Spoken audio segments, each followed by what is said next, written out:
All right, this video right here is going to be for everybody who does not have time to watch this. This is actually some pretty funny stuff. We're going to watch Mr. Cohen here ramble off about a whole bunch of pretty much non-factual, biased opinions. And then as he's talking, I want everybody to listen in the background as the Republicans start saying, no, we're not going to let him walk with this one. And then watch them gather to mount a defense of this incredible charade that's going on. I think the Democrats have overstepped, and actually they're doing themselves harm by uniting the Republicans. I've never seen the Republicans so united, but check it out, guys. The quid pro quo.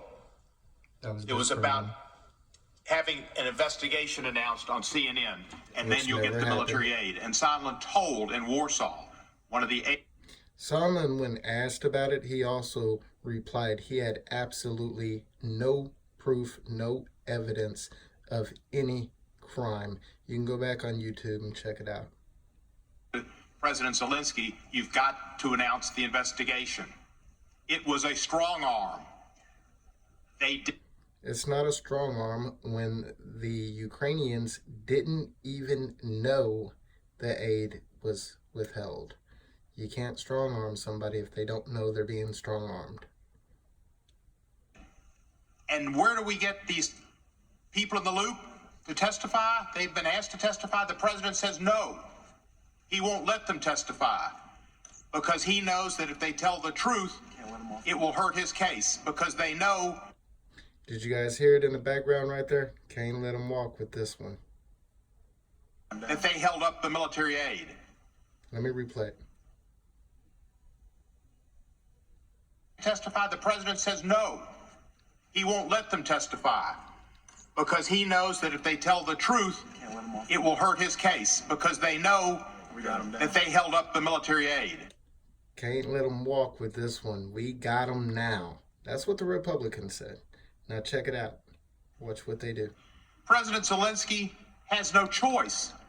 He needs America to protect himself from the big bear, Russia. They say he hasn't said that he felt pressured. Well, A, he's an actor, and B, he's a politician. That's irrelevant. And he depends on us. He has no Ronald choice. Reagan was an actor as well. And so he can't say that. But you knew it, and he told people, and he knew the aid was being withheld. They knew it on July the 25th. There were communications from the embassy that have been released that they knew the aid was being held up. They knew it was being held up.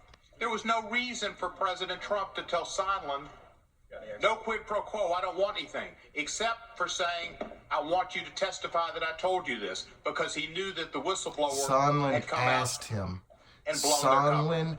Asked and he knew that Trump, the jig was up. What do you so he want needed me to find to tell a way him? to say something that would be in the record. And Sondland remembered it. And Sondland, their best witness, they talk about the three professors, three of the Does this guy not know? Respected professors in America, all of who came in here and said this is the most impeachable president. These, if you can't, these Buddy, there was four of them. There was is four, not three. You can and the imagine. fourth one, it's the Constitution. It's the law of the land. The fourth one contradicted the entire thing, who was not even a Trump supporter. So why are we cherry picking the three and leaving out the four that you guys brought up there? Power, that's the and the three donated to the Democrats. Impeachable crime you can be check it charged out. with. Here it is. And they forget their witness, Mr. Turley, said what the president did was wrong. He didn't come in and give a clean bill of health to the president. He said you need some more information.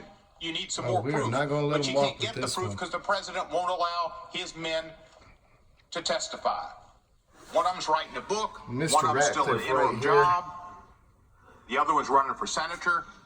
They can't do it. The proof is there. This is the most abusive act we can imagine, trying to influence our elections with foreign interference. That takes power away from the American buddy, people. you're about to get and roasted, that would end Mr. our Cohen. country as we know it, a democracy, You are a about to shining get roasted. city on the hill, a beacon of hope to people around the world who followed our revolution by changing their governments to giving people the power and not kings.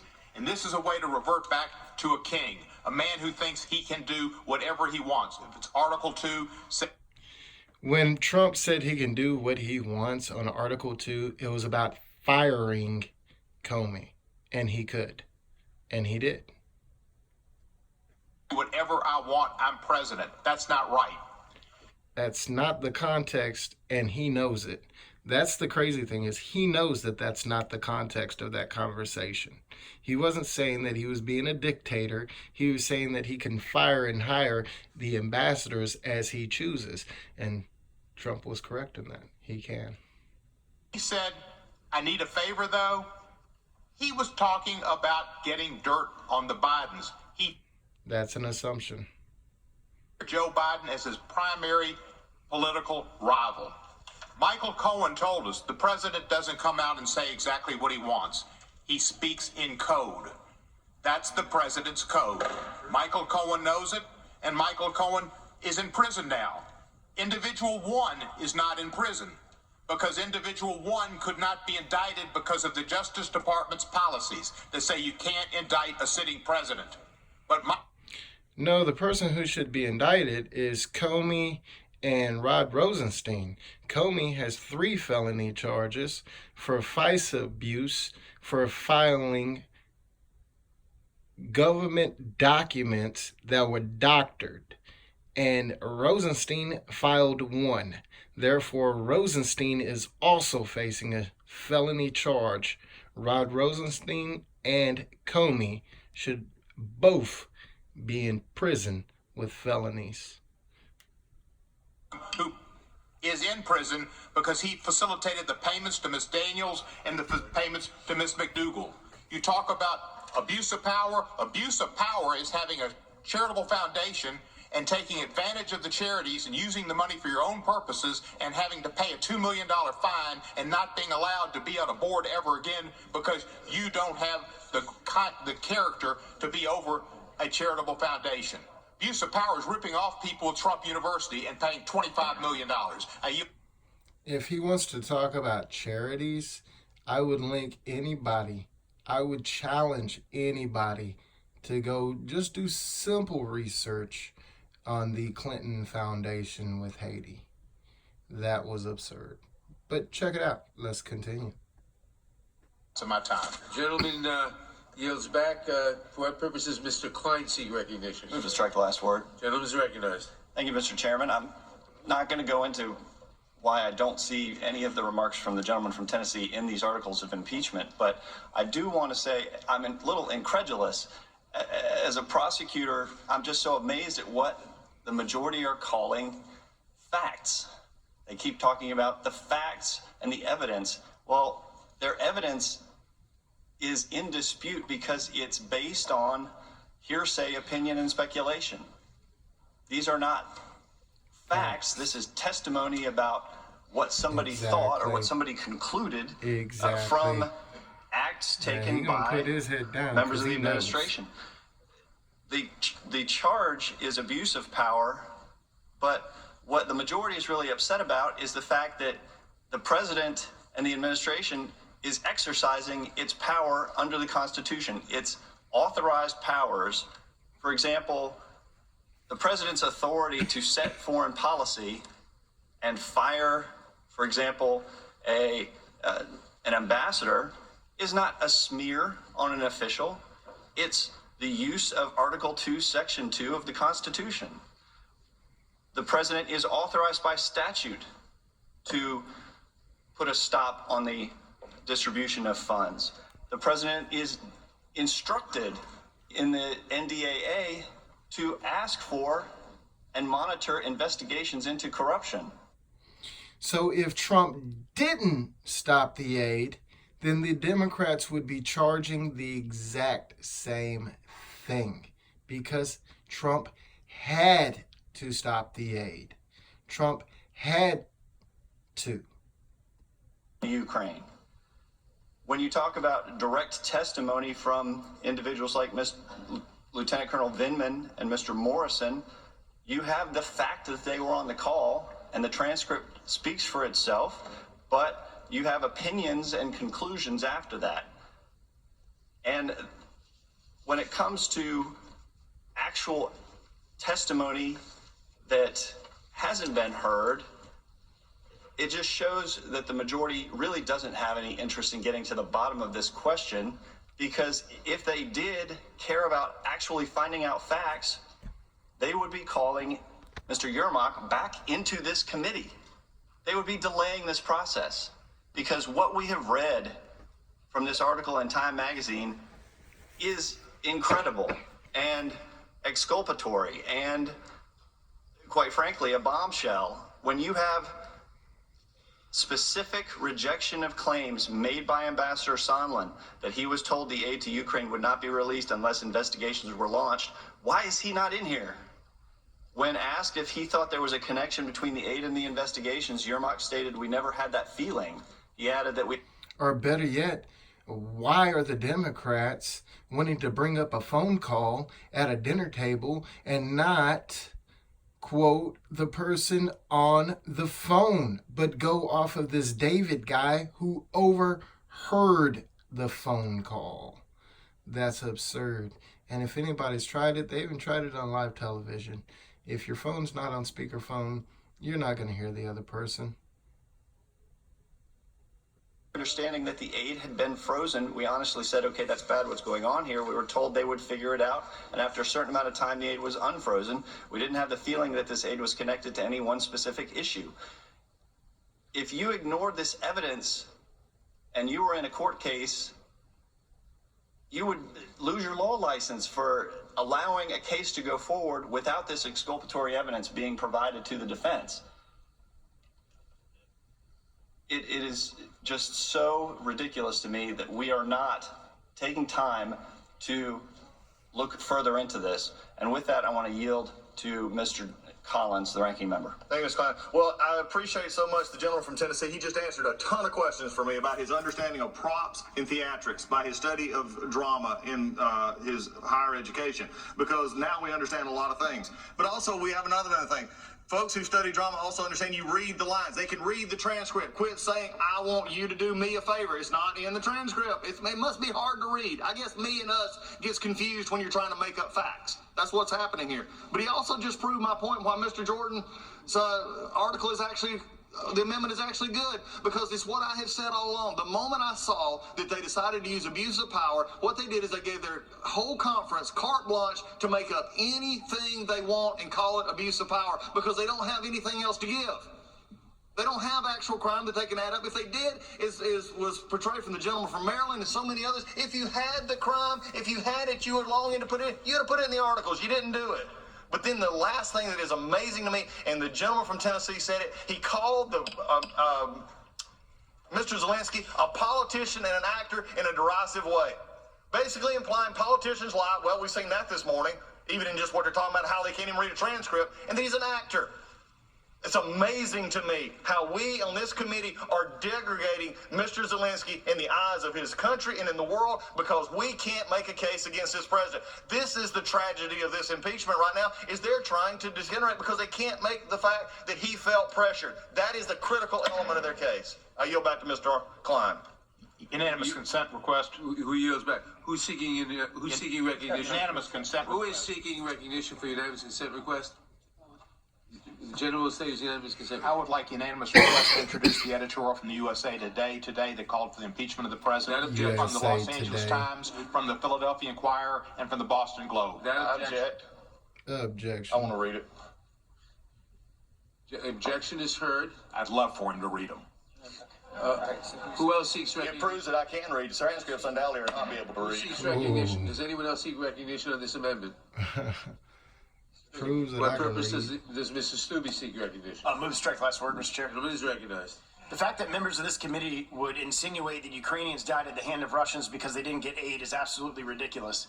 Having actually served in a combat theater and knowing what that is like, to blame that aid was delayed a few weeks would have saved lives is frankly insulting to me and to all that served. Now Democrats want you to believe that Ukrainians died and it's Trump's fault. Why don't we impeach him on that? Members on the other side of the aisle on this committee now are talking about bribery and laying out a case for bribery and laying out elements for bribery. Yet, if their case was so compelling and overwhelming and they had all the elements, then why isn't it in the articles of impeachment? It's not neither one. They didn't include it because there's no evidence for that charge. The aid was released before the deadline set out by Congress. They released the aid.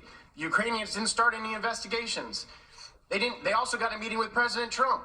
And President Trump doesn't have to meet with foreign leaders, and he still agreed to meet with them. Article 2, Section 4 of the United States Constitution says the President, Vice President, and all officers shall be removed from office on impeachment for conviction of treason, bribery, or other high crimes and misdemeanors. We do not have that here.